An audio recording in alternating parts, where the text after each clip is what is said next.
Okay, so we are recording.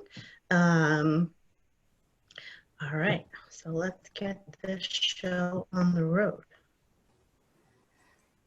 So just a couple of housekeeping before we jump in. If you could assure that you are on mute, so that way we don't get all that background noise, that would be much appreciated.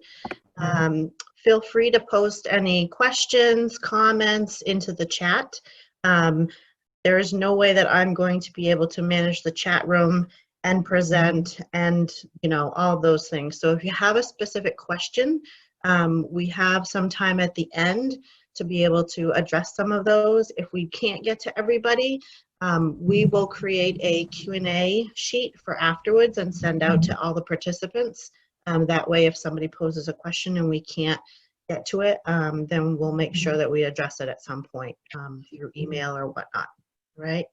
At the end of this, we will, I will post a link that you will click on. It's like a 3-question survey, and it'll automatically generate a certificate for a contact hours for you. So it may take a couple of days to get that certificate just because there are over 200 people supposedly who are going to join this. So it may take a little bit, but just be patient. And we'll say today's Wednesday, by Friday, Saturday, if you don't have it, then feel free to email me and we'll figure it out. All right. The link, I'll post it right into the chat. All right, so that way you can copy and paste it right from there. All right.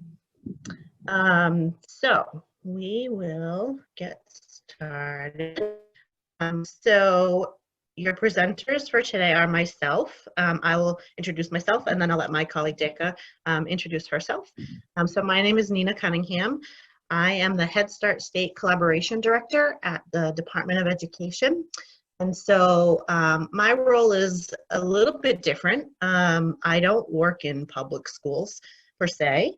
I never have, nor do I pretend to know what it's like. So, but what I do know is I do know family engagement. I've worked in Head Start programming with children and families who are low income, high needs. Lots of different types of positions that I've held. So I've been at the department for a couple of years, and I'm still learning about how state government works and how public schools work. I do have 2 children of my own who are in 5th grade and 7th grade. So that in itself has taught me a lot about public school. And so I look forward to hearing from you as well. And so I will share what I know, and hopefully I will learn from you all as well. So Deka, would you like to introduce yourself? Sure. Good afternoon. Do you have a power to mute other people? Yes, Nina? I do. Okay. So good afternoon, everyone. My name is Deka. I am the Family Engagement and Cultural Responsiveness Specialist for the DOE. My job is one of few jobs or positions that are created by the commissioner. And I am on my 5th month with the DOE now. 2 of those months are COVID-19 months that we were stuck here at home. I previously worked with the City of Portland's social services with many folks from different countries in the world, immigrants and refugees and asylum seekers. I also work with South Portland schools, and I did my graduate Master's of Social Work intern at Lamon Moore Middle School. Education has been something that I hold dearly in my heart for a very long time. My father always reminded me and my brothers that education is the only thing that goes to the grave with you. Everything else has been taken away from you, your wealth, everything. Education will go with you. So that I always keep it in my heart. And also teachers who are the educators of us, of the future and the present, are a very important group of people in my culture and in my community. So I'm thankful that you are allowing us today to talk to you and present to you. Great, thank you. All right, so we are going to jump right in.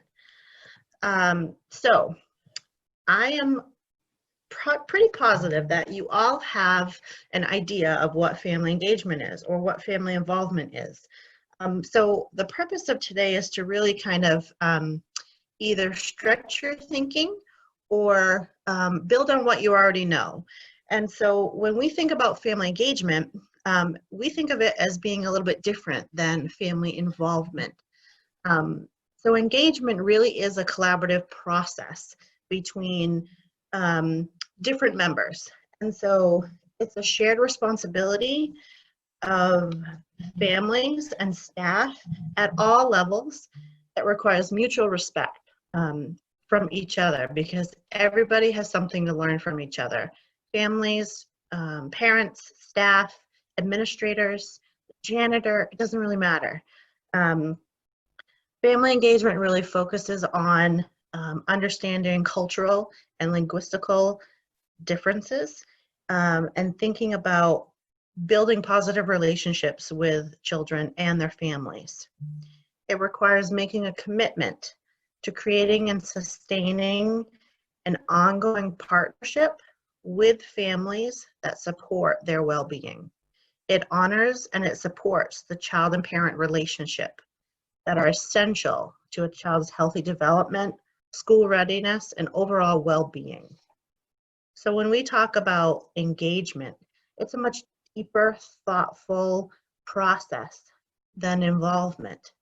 So when I say the word involvement, I'm guessing that many times people think of, you know, we had 48 families attend, you know, their back to school night or whatever it may be. While those are great examples, it's not really family engagement. All right, and so we'll dig a little bit deeper into that as we get going. So what does this really look like? So family engagement, it's not one size fits all, right? It's different for everybody. It's different for every provider, for every teacher, for every parent. There's not a wrong way and there's not a perfect right way to do it. So it's not something that we can say, do this, and you're doing it. It's really a shift in your mindset from maybe what you were previously thinking to a different type of a response. So if we're looking at the table that you see on your screen, it's really not one person's job, right? So it's a shared responsibility with between at least two people, if not more. It is a strength-based approach. So we're speaking with families, we're talking with grandparents, with aunties and uncles and whoever it may be to really understand that child and the family and where they're coming from, right? It's systematic, it's thought through over time. It's not random acts or one specific event. It's not a checkbox. Yep, we did family engagement. Check, we're good. Okay, it's ongoing process. It's integrated into everything that you do already. And my guess is that you're already doing lots of great things, and maybe you're not realizing that you're already doing it. Let me see. I think we kind of covered the rest of those. Well, should I jump in here for a minute, Nina? Sure. And then, as we all know, the saying, it takes a village to raise a child, right? So that is from the teacher, from the mom, from the dad, the aunt, the uncle. And as we've seen lately, there are a lot of grandparents who are raising their grandchildren and taking care of them and trying to learn what's happening in their schools. And sometimes as educators, as community members, as social workers, we just look at them and I'm like, actually this person looks older than this child. So we need to open our minds and say there are so many different people who are supporting this child, and we should be happy about that, because the more we have engagement in family members, uncles, aunts, the better it is for us, makes our jobs easier, right? So those are the things that I'm seeing lately when I engage with the families that I work with in our statewide. So that's a good way of taking a look at this nice table that you put together, Nina. Great, thank you. All right. So here is just a quick example. So I will read it out loud to you, and I just really want you to think about it. So Mrs. Kelly sends home a communication log each week to the families in her classroom. Families write her notes, and she responds with tips and ideas for them regarding their child. However, James's mom never writes in the journal. Mrs. Kelly is frustrated and doesn't know what more she can do to reach his mother. So my guess is that probably many of you have either done this or who have worked with educators who have done this, and it's a great way to communicate with families. But what about those parents or whoever it is raising children who just don't respond, right? Doesn't matter what you do, whether it be a communication journal, an email, phone calls, you're just not getting it back. That's really frustrating, right? As an educator, it kind of makes you wonder, what am I doing wrong? What's wrong with them, right? All kinds of different mixed emotions, right? So think about that for a moment and think about what you could do to engage the parent, what you could do to change your practice. Okay.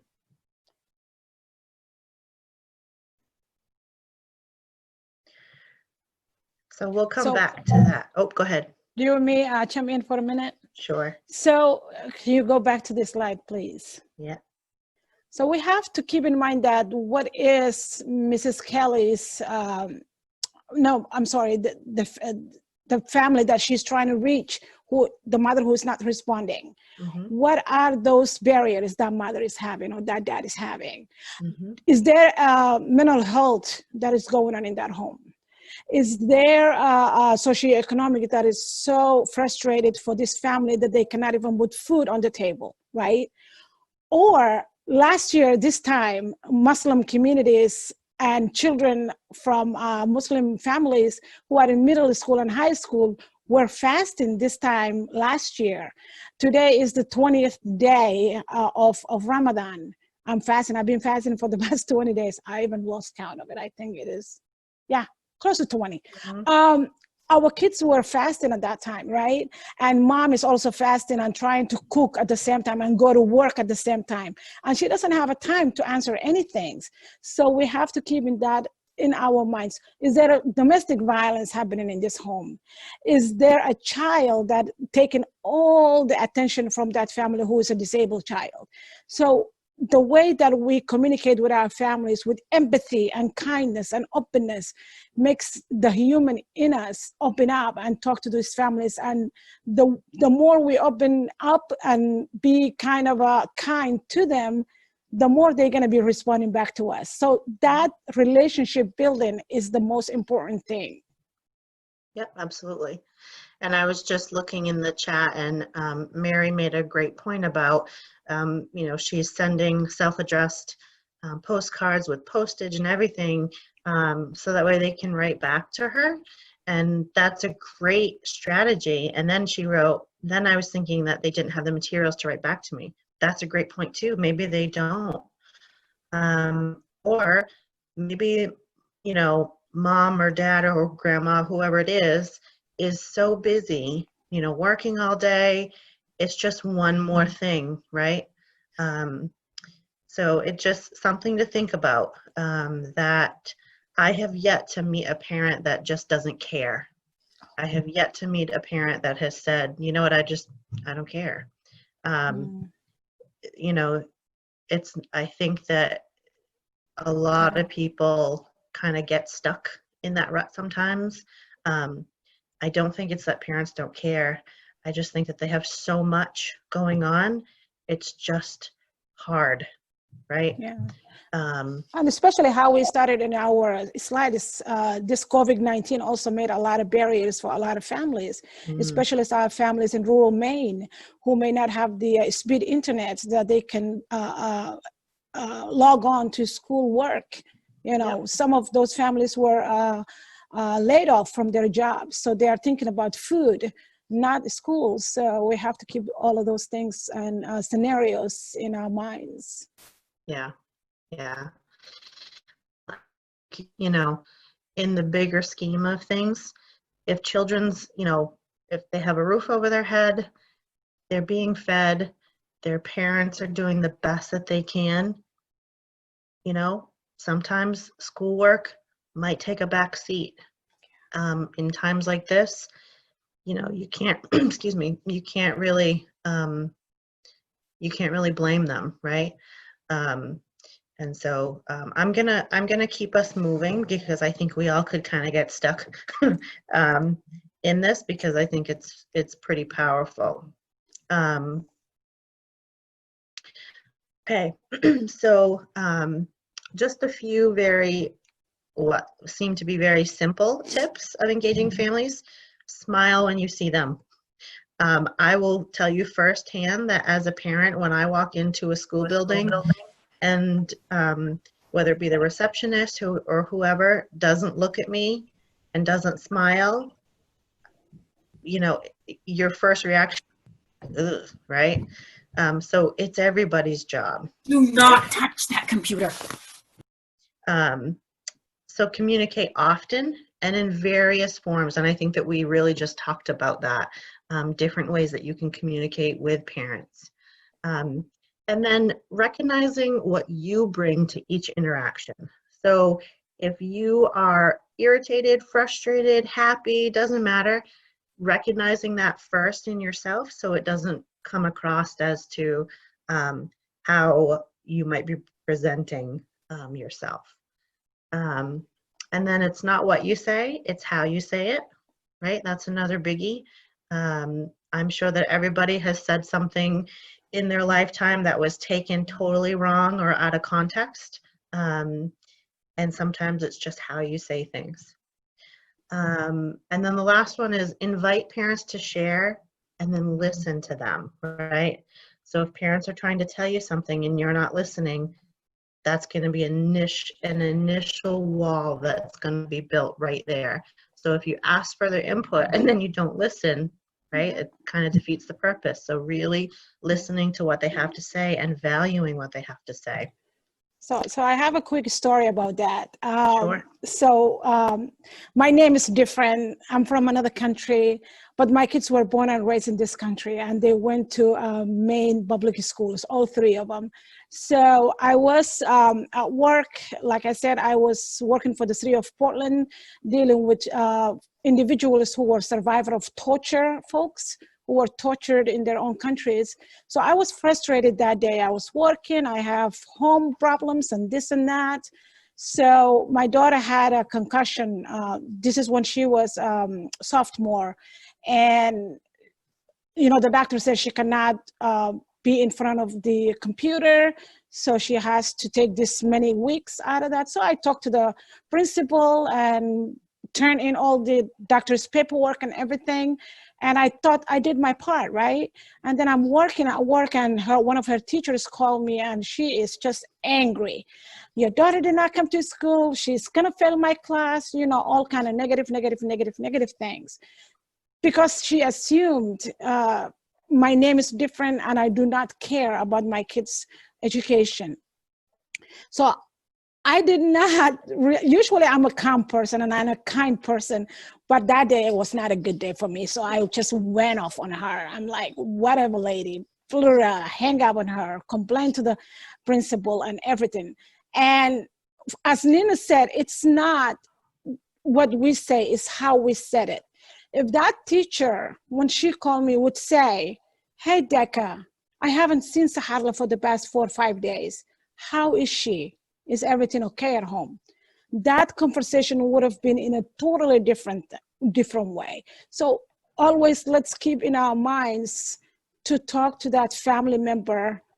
We don't know what they're going through. Again, talk to them with empathy, with kindness, and just ask. Bring that human in you. I know I cannot even imagine for you teachers how you're taking care of 20, 30, 40 kids a day, maybe more. But I know at the end of the day, it's that relationship that we make with families and their children. Is that bond that will hold for a long time. So yeah, thank you so much for bringing this up, Nina. You're welcome. All right. So when we think about strategies for engaging families, this image really kind of talks about some of those pieces that probably most people do on the left-hand side, right? Fundraising, potlucks, performances, parent resource rooms, newsletters, all those things. They're important because they push out information, right? And parents need to have information. However, when we think about high impact engagement strategies, we want that partnership together. And so if we are currently just pushing out information, that partnership doesn't exist. All right. So if we move from the left-hand side to the right-hand side of the image, and we really start thinking about parent-teacher conferences, parent trainings, interactive homework, pieces that parents really need to start kind of helping to support or getting involved in, that's where you're going to get the biggest bang for your buck, pretty much, right? And I know that, you know, positive phone calls home, how many times have you either received a call, if you're a parent, from your parent's teacher just saying, hey, you know, I wanted to share this great story with your child? Or how many of you have had to call parents and say, hey, the best thing just happened today, I wanted to share it with you? My guess is it probably doesn't happen as often as it really could. I know that when I get a phone call on my phone and I see that it's my child's elementary school, my initial reaction is, oh God, right? Either they're sick or something happened, right? I have two rambunctious little boys. Like, you know, it's either one or the other. I think maybe once or twice I've ever gotten a positive phone call home just to share a story. And I remember the very first time that I did, and I was like taken aback, like, what? Like, are you sure there's nothing wrong? He's okay, like they're not puking, nothing. And I think for me it was like a game changer, like, oh, you know. So really thinking about some of those strategies that can go a long way and that are so easy, right? Like, how easy is it to pick up a phone and share something? Or there's lots of those apps that you can share videos and photos and different things like that. And I will say that, you know, coming from Head Start, home visits are, I love home visits. And I know that some people are like, oof, you know, I don't want to go to people's homes. They don't want me there. I understand that, absolutely. And I think that, you know, I know that most of you, I'm guessing, are ed techs who are on the phone call. And so your role sometimes doesn't permit for you to do those types of things. However, I think it would be worth your while to start asking questions about why couldn't an ed tech make a phone call home to share a great story, or any of those pieces. So really just thinking about some of those pieces as we move forward. Let's see. All right. So, have you ever planned a parent event that was not well attended? I'm guessing that maybe you've helped plan some events, or maybe you've led in the creation of some of your school's events. Let me see. So what do you think is the difference between events that are well attended versus events that aren't so well attended? I think every event is different. And so I think it really just kind of depends. But I'm wondering, are there specific strategies that attract people more than others? I read in the chat, Mary wrote, depends if there's Food. food involved. That's As long so as there's a true. food. If you feed them, they will come, right? Oh yeah. Oh That's yeah. so true. I know that even in my experiences with Head Start, they're serving meal, that's one less thing that they have to worry about, which can be very powerful. Yeah, and in other ways, also food brings people together. So when I work with South Portland schools, we did family dinner nights, and we kind of put together with families and their students and also their teachers together, and they eat together and kind of communicate that way. So food, when you break bread, you just feel like a family to that person who is right across from the table from you, and you can talk about anything and connect, and also have that conversation that you may never have. Somebody asked for an home visits.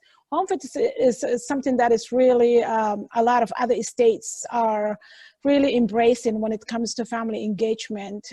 We might not have that luxury now because of COVID-19, but I think a simple phone call will do it, because I know you guys are missing your students. I know that because I talked to a lot of teachers, and some teachers feel really guilty saying that I'm not connecting enough with my students, and worried about their special education children, their ELL students, and those families with mental health, those families with substance use disorders. So a lot of teachers are worried, but simple phone call will do it and show that family that you care enough to call and say, hey, how you guys doing?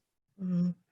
Yeah, Decca, while you were speaking, I read through some of the chats real quick, and people have some really great examples of strategies and some of the challenges. So,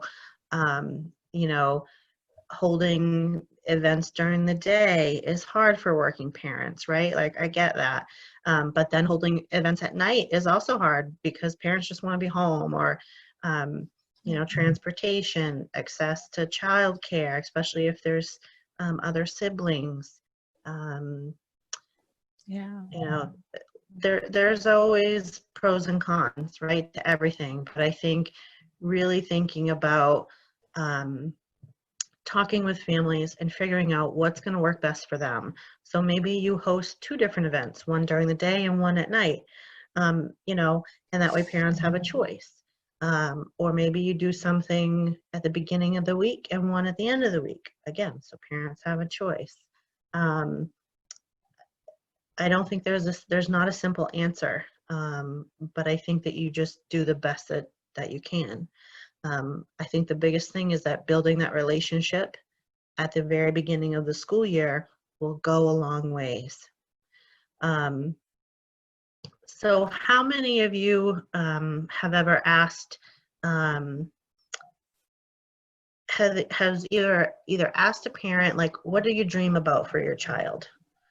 Where do you think your child will be? What do you think your child will be when they grow up? What are your hopes and dreams? My guess is that's not a question that we typically ask in an educational setting, right? It's more about the here and now. Mm-hmm.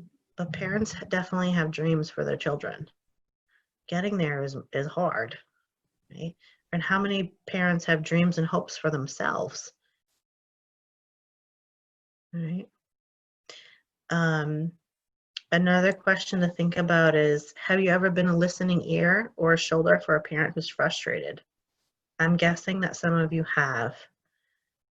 And why do you think that they trusted you for that? There must be something about your relationship that made them feel comfortable enough to be able to speak to you about something that made them feel vulnerable. That is really hard. And if you've had a parent that had a parent who has done that, you should feel so privileged, because that is not something that a lot of parents do. And then this is another one. It's kind of like the home visit piece. Have you ever attended an event outside of school? So how many of you have been invited to a child's birthday party? You know, some teachers go, some educators go, and others are like, no, no, like I'm drawing that hard line, right? Again, I think it's a personal kind of call. And you have to decide if it's gonna support that relationship, or if it's gonna hinder that relationship. And I also would definitely say that, you know, if your school has policies around that, then you need to follow whatever policy that they have. You know, don't take my word for it if your school has a, you know, specific policy that you need to follow. I don't want anyone getting in trouble, right?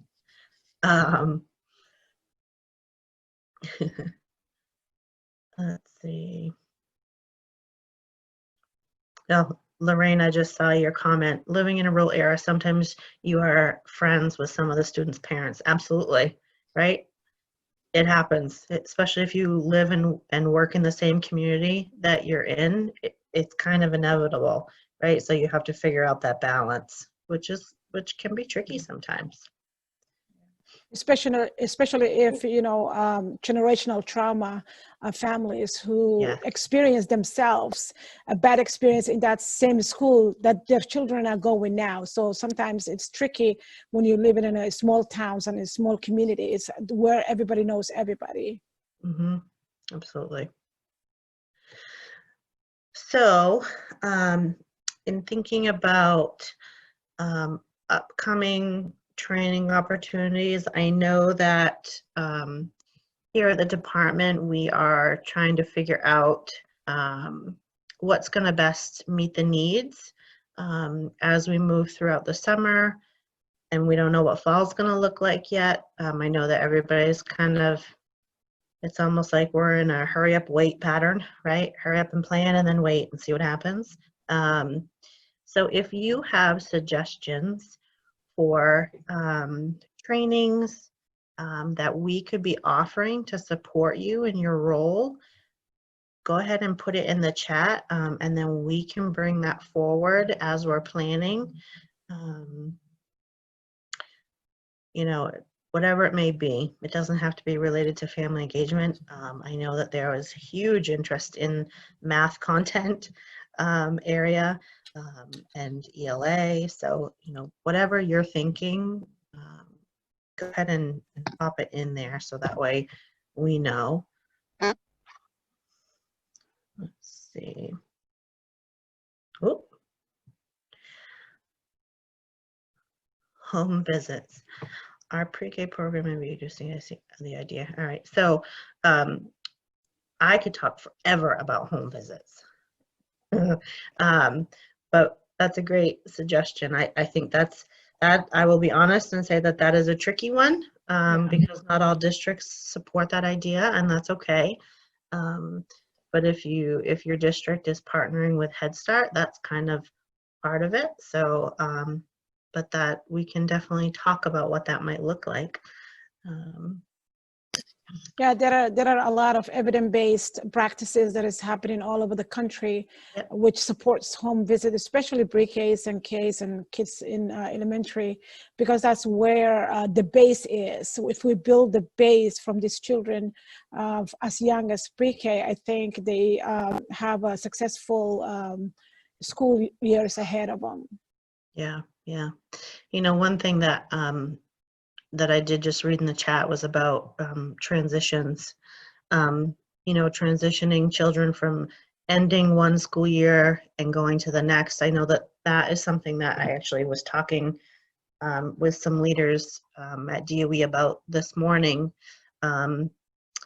especially for those kiddos that are moving from one school to another, like a fifth grader going to sixth grade, or any of those pieces. I mean, if you think about it from the child's perspective, right? One Friday they were at school, or whatever day it was, and saying goodbye to their teacher, see you on Monday, and then just gone, you know. And for our youngest children, that sense of closure almost, and like, why can't I go to school? I don't understand. I'm seeing them on Zoom maybe, or whatever it may be.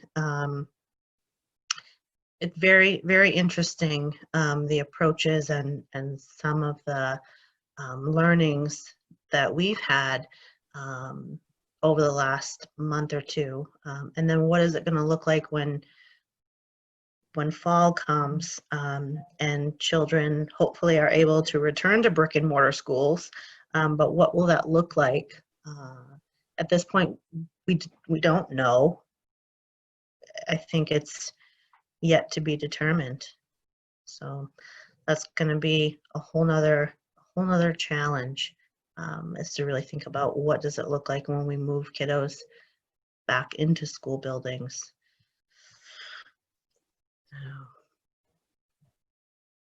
So, Hey Nina, someone asked if you can repost the certificate link. oh yeah, I haven't even posted it yet, but I will do that right now. Thank you. There you go.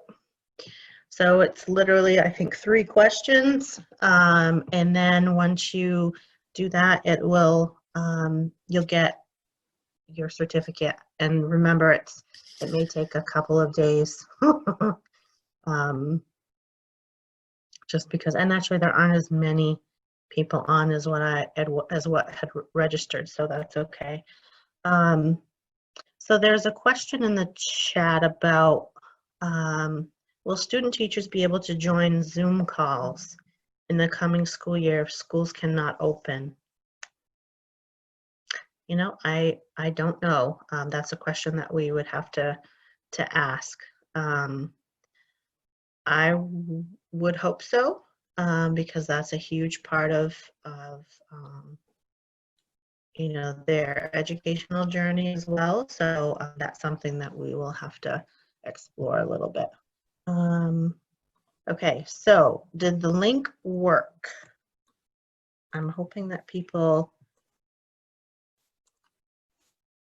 I hope so. Okay, I got a couple yeses, so that's good. So again, if you don't get your certificate within a couple of days, feel free to email me, and I will check into it. And this was recorded, and so it will be posted on our DOE website, so that way you can access it or you can share it with others. The link worked. Easy peasy lemon squeezy. Thanks, Phil. So you might have to copy and paste it into a browser. So for some of you that are saying that it did not work, if you copy and paste it into your internet browser, it should work there. All right. Becca, do you have any final thoughts? I'm trying to look back real quick into the chat to see if there was any specific questions that we could answer now. I'm really glad we had this collaboration and work together to support the edtechs.